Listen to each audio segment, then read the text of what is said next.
Welcome to Big Blend Radio's Food, Wine, and Travel Show, where we go across country and travel the world with members of the International Food, Wine, Travel Writers Association. Let's go.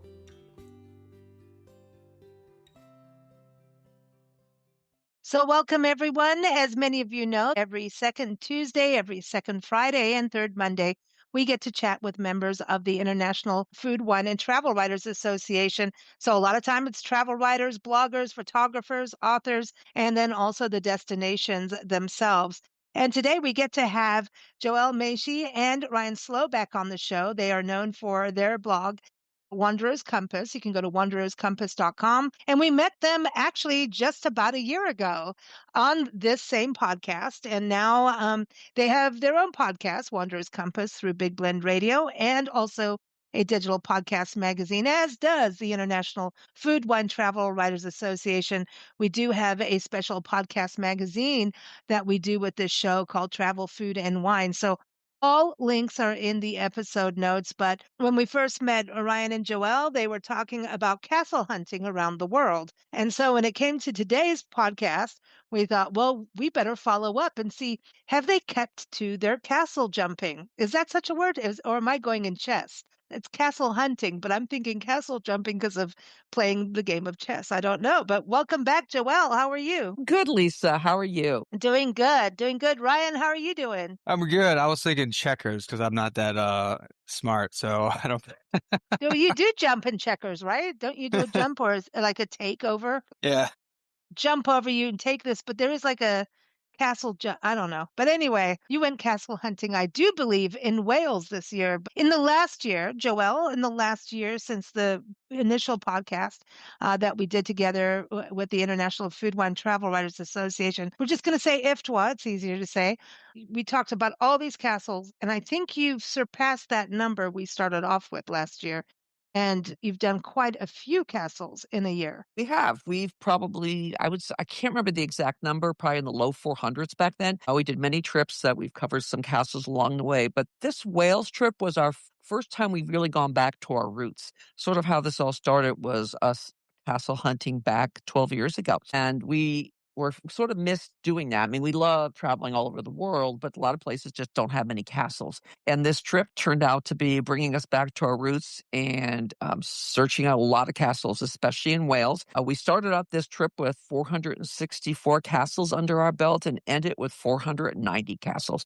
So it was a really fun, really hunt this time and saw some absolutely amazing castles. Wales is the castle, sort of the capital of the world. There's over 600 castles in a relatively small country. It's the highest density anywhere in the world. And these castles were different too. There was something different about these castles that we had not seen. And we were so excited about what we had saw in southern Wales that we're actually planning a return trip sooner than we thought to really explore all of Wales, because these castles were stunning. They were in incredible condition. They've really taken the Cadw Heritage Foundation works very hard to maintain and restore these castles and keep its history alive. And so we're definitely heading back soon because it was an amazing experience to see these castles in the Wales region. I love this. It was 432 castles. Oh, there we go. And that was, I'm looking back on the article, and everyone, that again will also be linked in your episode notes. And that was back mid-March 2025. So look at that. That's pretty impressive. It is considering we went to some countries that had no castles. So yeah, that is awesome. And then you go, why? Why not? We want them.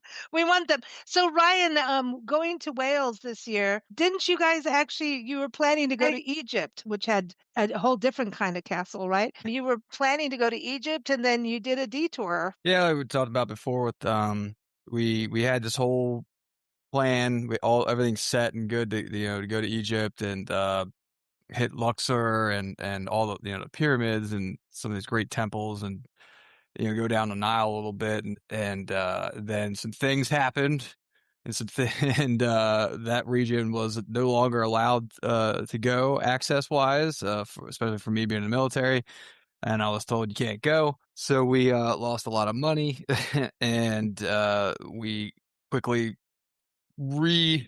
booked and planned something in I think about 5 days and went to Wales, and we started off with the Cotswolds regions of the UK, and then we ended in Wales and did a few days there. So it was a quick, like, hey, what's going to be the quickest, easiest place? I'm like, well, England's closer. We don't have to worry about learning the language and do's and don'ts and other stuff. So we just boom, there we were, Hmm. and it worked out pretty great. Well, I love it because I know we talked about the Cotswolds on your last episode, and everyone, you'll be able to get that again in the link in the episode notes. But I think this always is something to mention is travel always equals detours. And detours are not a bad thing because look how many castles you got in, Joelle. I mean, yeah, so it worked out, that you We had a loved good it. time. We Yeah. actually loved it, and it was really a cool time to go because there really isn't many people there. There are castles we visited, and actually places in the Cotswold as well that we were the only people there, or there were just a handful. And especially like in the areas of the Cotswold, they're known for wall to wall tourists. That wasn't the case, and we had really nice weather, usually in the 50s. Many days were sunny. It was really just an incredible time to go because we truly could immerse ourselves there. And there were castles that we went to in Wales that we were the only ones there. So you truly can like take the time and look and read all the placards and take a lot of pictures and truly imagine what it was like in its heyday. So traveling in the off season is really remarkable. And England was, and and Wales was especially so. And one thing I think that's striking about Wales was that the people there were so appreciative that we came because they say so often people come to England but never wander off as far as Wales. And so they were so excited. It was like, oh, thank you for coming this far. And it really isn't that far. It's only several hours from the Heathrow Airport.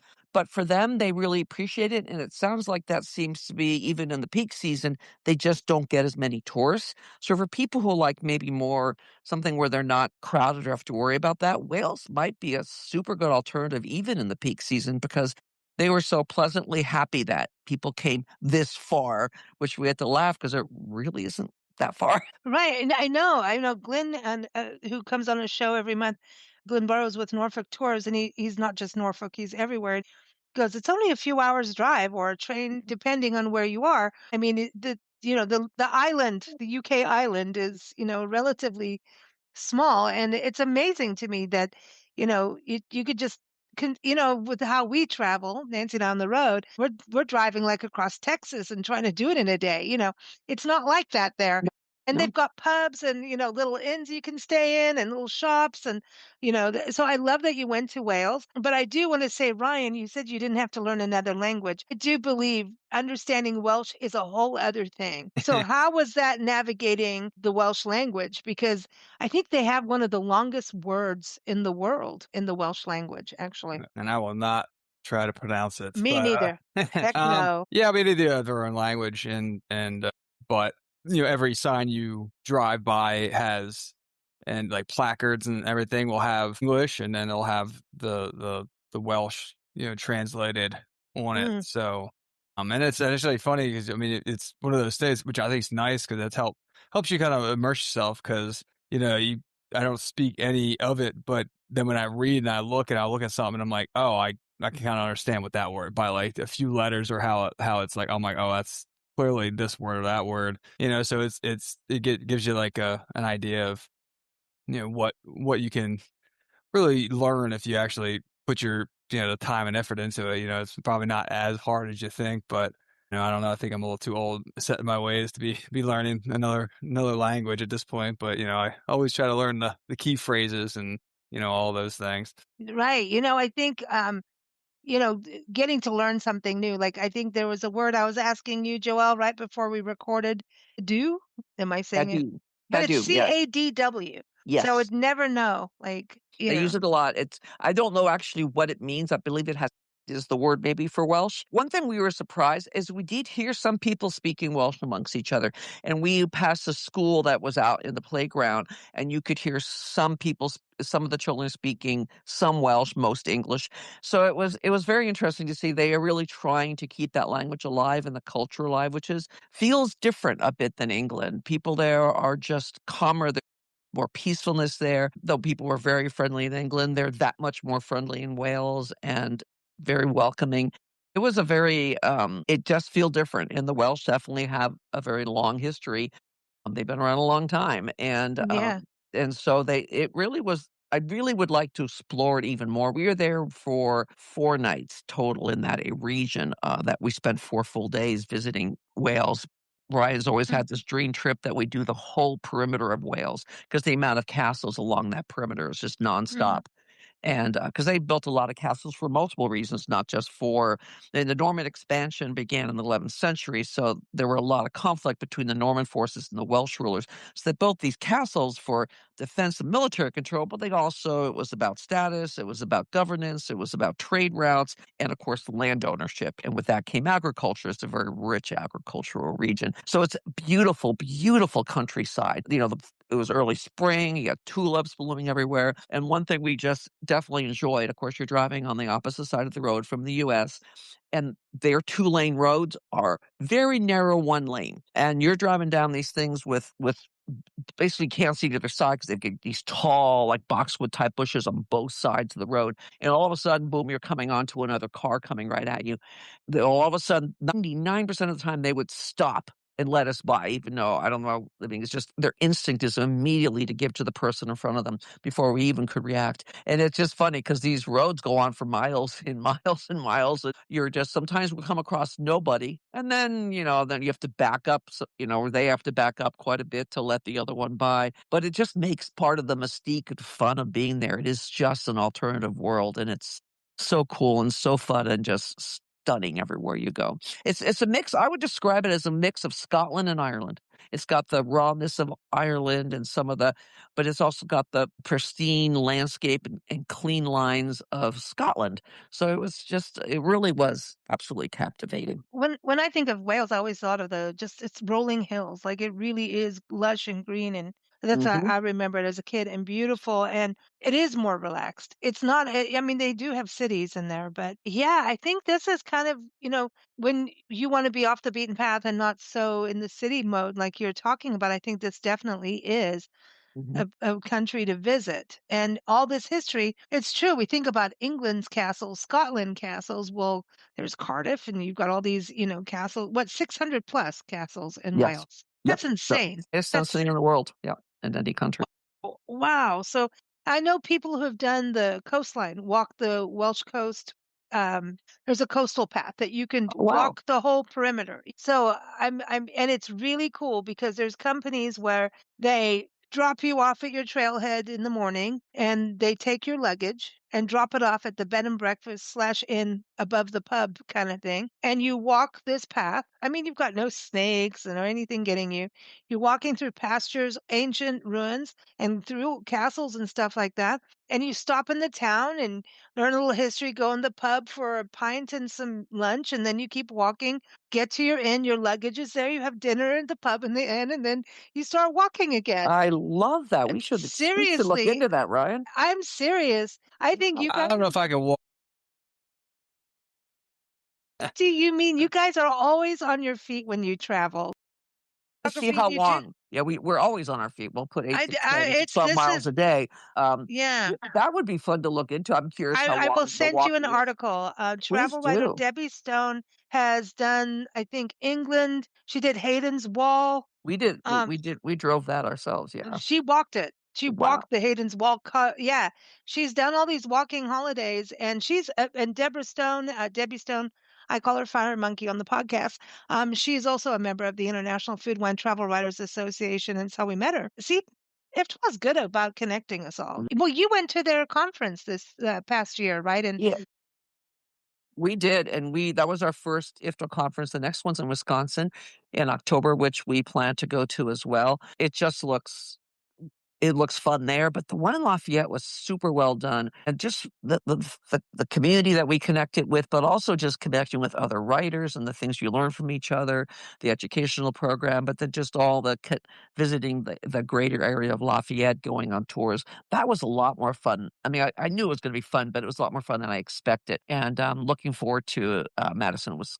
It was at Madison. No, it's Milwaukee, Wisconsin. I know Madison. I keep getting, and then I keep putting Milwaukee in Michigan. But and listen, Milwaukee. Yeah, Ryan, are you ready for beer and cheese? I just want to know. See, because I know you always usually I'm like to get a taste of the always place. ready for beer and cheese. How was the libation world and food world in Wales, Ryan? It was tasty. I think we got to explore a little more in depth and into the foods that we had there and compared to our first trip. And everywhere we went, I mean, didn't disappoint. You know, just I mean, I don't know if everyone just stepped up their game a little bit. Everything just seemed to taste better, and their beers are always very good. Hmm. I think UK is really one of the only places because everyone says like Europe and all those other places that oh they drink their beers warm and I'm like no they don't. uh, UK and these areas are definitely do, or at least sort of a Well, Mostly room Guinness temp. isn't Guinness room room temp, temperature. basement temperature, yeah, Listen, I will cellar drink temperature. I drink warm beer because it gives us extra, not warm, but room temperature. There's times That's where you want a yeah. nice cold beer, but there's this extra different flavor you get.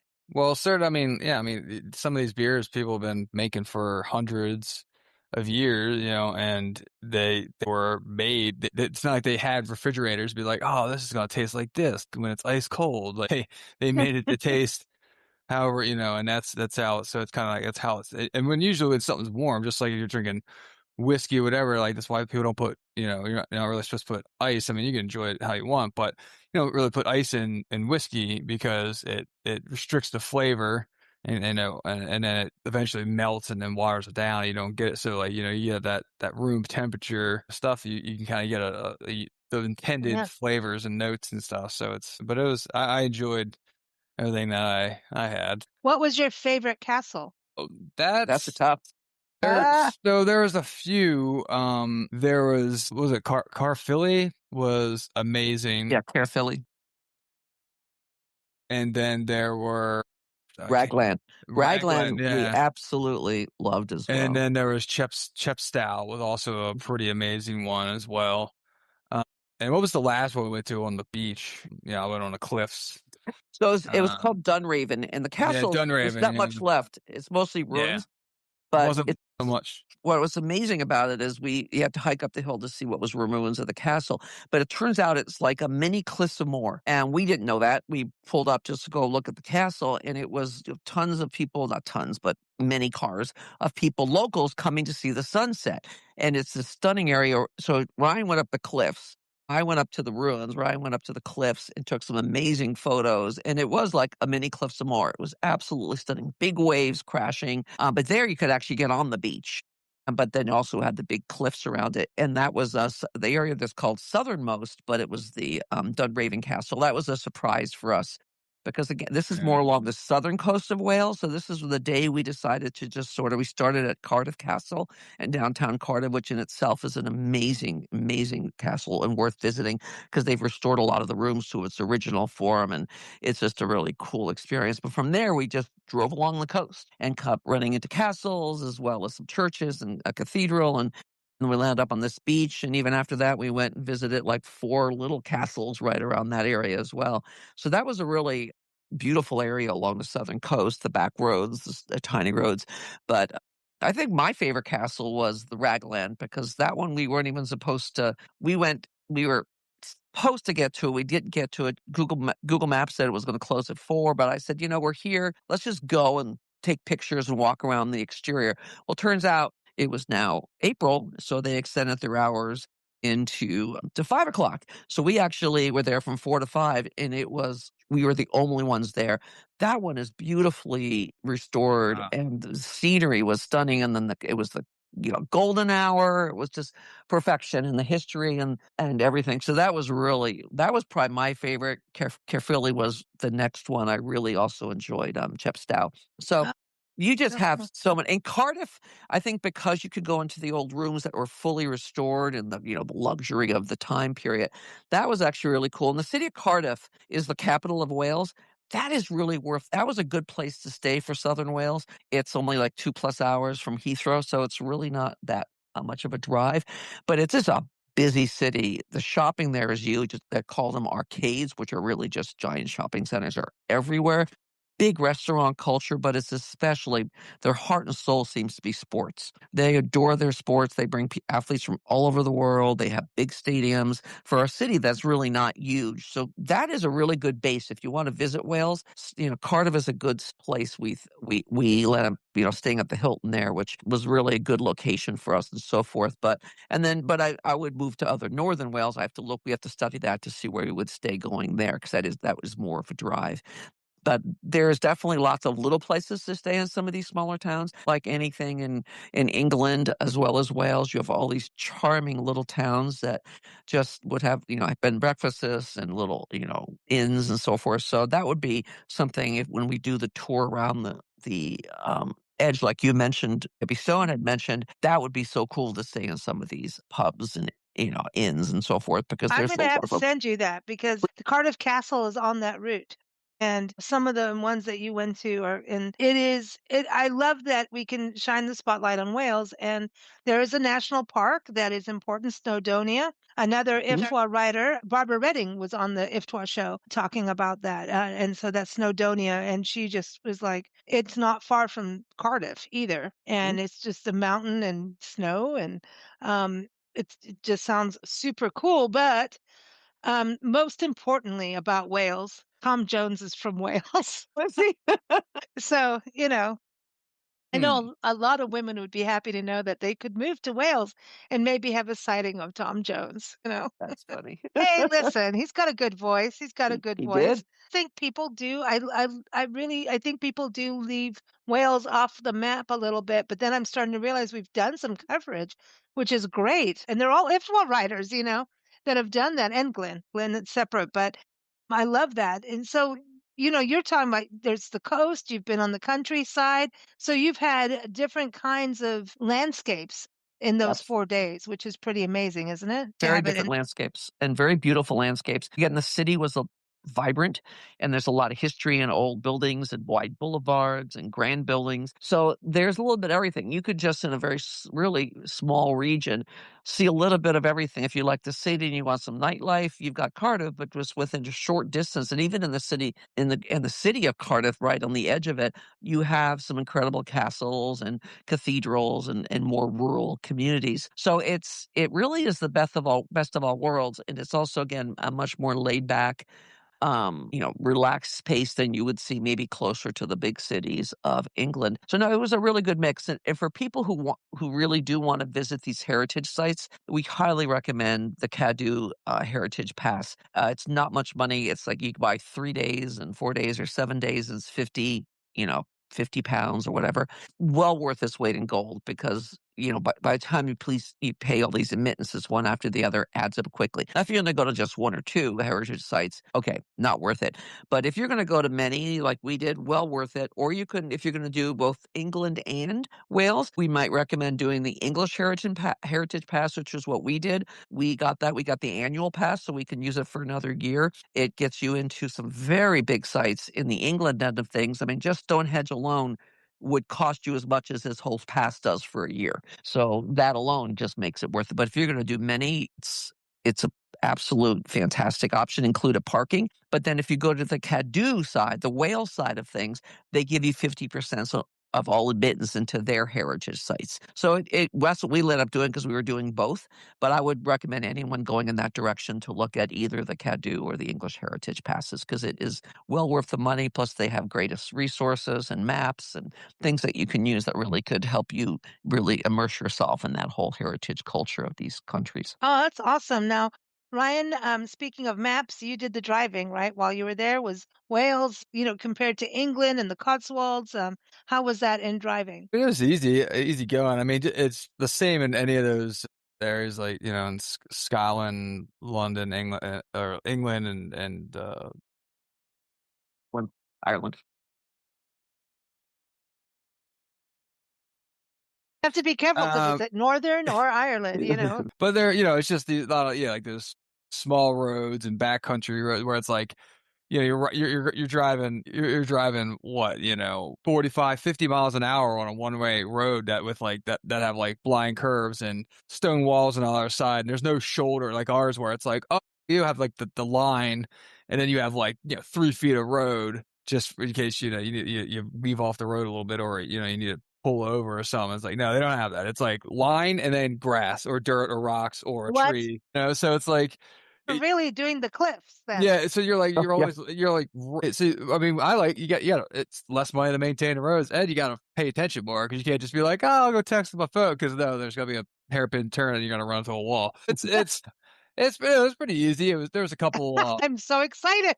there was a couple small towns before like we did the Cotswolds that was hard to find parking and everything else, but not so much in Wales I think because it's just again there wasn't really anybody there, and we were just driving around and hit these places and it's like, yeah, we're the only people there. I don't, it closed relatively early, I mean, 5 o'clock. So pretty much everything touristy wise closed at like 5:30 at the latest. And, because they're early eaters, I get, all that stuff. So, Oh, when you wake up early, if you sleep in a little bit, you're like, well, you better start moving because you're gonna miss your day. And we did that a couple times. We're like, crap, we want to be out at like 9 o'clock. We want to be like rolling at like 9:30, and it's like 11. We don't get out the door. Like, oh, but then we go, so we just kind of wing things anyway, like we always do. And for the most part, worked out. They said that castle, we're just like, oh, this is gonna be closed. And we'll just take a couple pictures like we used to. We'd just be like, well, we'll pull up and get to the parking lot. We've seen it. We're there. Don't have to go in it. And then, sure enough, we got to see it. But yeah, it's not. that's a really good tip because I think again you're 5 hours ahead of Eastern time, right? So, Hmm. and what 8 hours ahead if you're in the Pacific here in the States. So your body's still acclimating no matter what. No matter Right. what, your body's always like, what? I mean, my body never knows what's going on. It's just it's like in a flux. But yeah, it's hard. It's hard because also when you guys are, it's not like a vacation where you're relaxing. You're on a We're out crazy there. hunt We're for out there. castles. Exactly. Exactly. You're on a mission. And so you're going, driving, walking, photographing. I mean, and I want to say this to people as travel writers, the amount of energy that is used on these trips is insane because at the same time, you're still keeping up with social media. You're trying to take notes. What did we just do?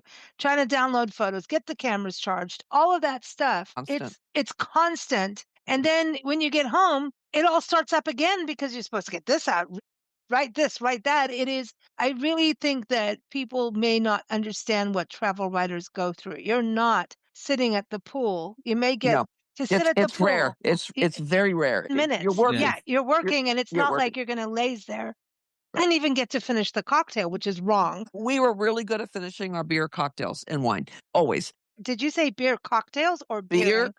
beer, cocktails, and wine. And I come from my husband has his philosophy that he's just always like, we never leave anything behind. So even though he's not there traveling us 90% of the time, he's in my head saying, you can't leave it. What are you leaving? You can't leave wine behind. There's a sip of wine left in there. What are you doing?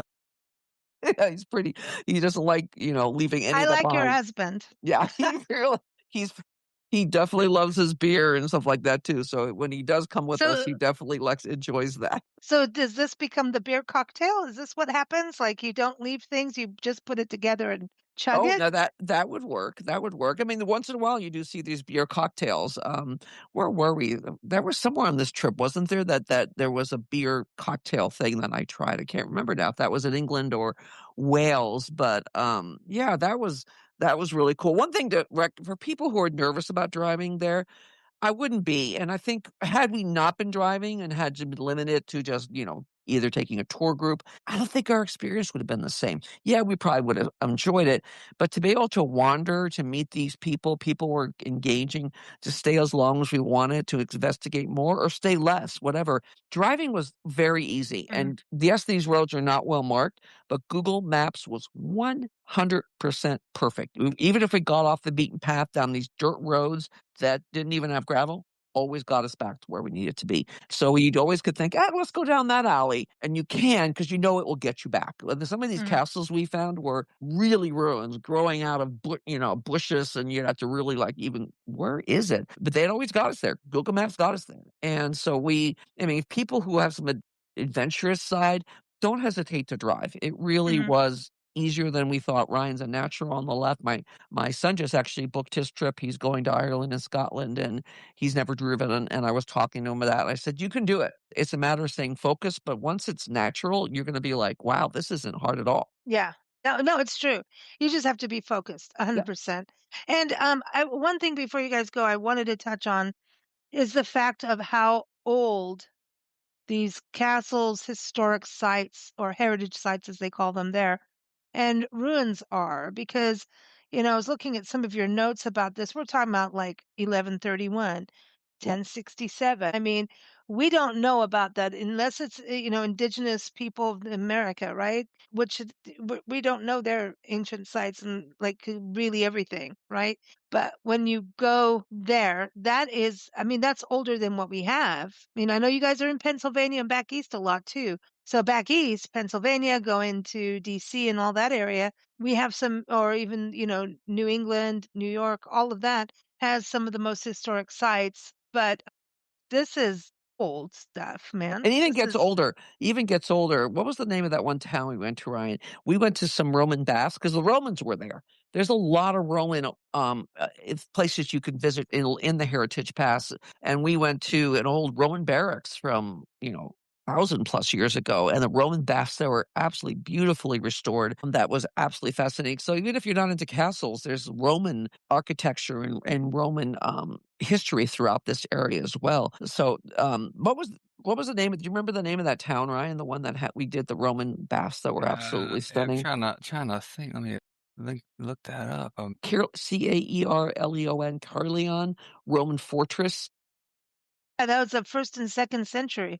Yes, and that one was the baths alone, absolutely stunning what they've done in their recreation, where they literally have pictures of like Romans swimming in the make believe water. It was extremely well done, and it shows the incredible brilliance of these people of that time and how they moved water, how they built these beautiful baths. And these are the baths. This goes back to Hadrian's Wall. These baths in this one town, Caerleon, people would actually the soldiers would fight up at near the wall would come back down here to restore themselves. So these baths were actually sort of developed for that time period. So these are very old, date Mm. back to the days of Hadrian's Wall and the battles between the Romans and the North. And so that's these baths tie back to those periods. So even in Wales, you have this incredible history that goes that just goes back Yeah, thousands of years. yeah. There's an old Roman barracks, the ruins of the foundations and stuff that in the fort there. There's also amphitheater ruin there, and and in Cardiff, which I think was really cool, the Cardiff Castle, because you go, you walk up to it, and there's just these just enormous walls and this just huge, big square perimeter are just walls and towers and stuff. And then you go in, there's like this beautiful castle palace type, thing with all those beautiful painted rooms and all that. And then in the middle is the old like, hill fort, where it's got the old stone fort, and in the middle of that, so they built this, around that. But then when you look at Wow. the exterior walls, so there's like a moat inside of there with like the castle on top of it. So it's like two castles in one. But then it's on top of that, the other layer, you go back in time even further. You look at the exterior these tall walls that are like what, like 50, Yeah, very tall. 50-foot tall, like bigger walls. And you see close to the foundation in some spots, like in the one corner in the front wall near the gate, you'll see like 10, 20 feet high of like red brick, red stone brick. And then, kind of just like little hunks.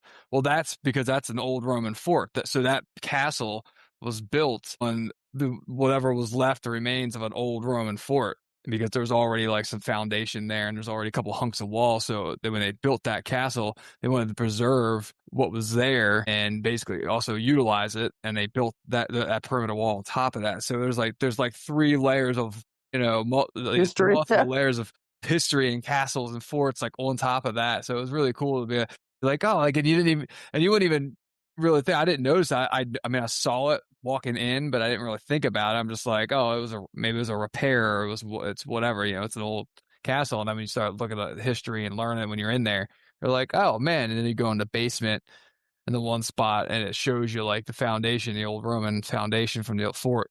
and everything else. So there's so much Like you history almost there. want to go back around again. Yeah, I mean, so much history, and then it just goes through the layers of history between that, and then there's World War II bunkers inside of the wall because there's like castle walls, but then the walls are backfilled with like slanted earth, so it's like so you can walk on top of the wall, but then it's just really wide earth and stuff down there, and then but then they have a lower layer like tunnels basically inside the walls, and those became during World War II uh, you know, bunkers for a lot of people, and they have like extremely loud. Like they have some stuff, so they have some bunk beds and a little med station, a couple things in there. But then they have like extremely loud uh speakers playing with just like explosion sounds and then like sirens and people like call because it's just wants you to put yourself in that. But like, yeah, it wasn't all just like, oh, hey, we're in this castle and we're just like hanging out. Like it was